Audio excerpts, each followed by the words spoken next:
আপনারা দেখতে পাচ্ছেন বন্দর বাজার গণিত সমিতির সবাই মিলে আজকে পিকনিকের আয়োজন করা হয়েছে। আমাদের দাদা রাঁধুনি এবং এখানে রিপন ভাই আছে, আর এই যে একজন আছে, তিনজন মিলে রান্না করছে। মেন রাঁধুনি এইটা, আমরা এই যে একজন। কেউরা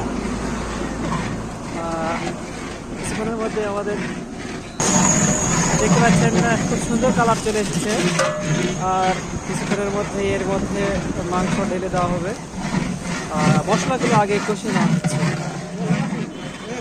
দেখাবেন না রাঁধুনি, এই যে রাঁধুনি, এটা আবার রাঁধুনি চেঞ্জ হয়ে গেছে। সবাই সহযোগিতা করতেছে, আপনারা দেখতে পাচ্ছেন। এই যে এইদিকে একজন লুকাচ্ছে, ভিডিওর সামনে আসবে না, তাই ঠিক আছে, যেহেতু আসবে না ভিডিওর সামনে নিলাম না। আর দাদা সবসময় প্রস্তুত, দাদা চলে আসবে ভিডিওতে, সমস্যা নেই।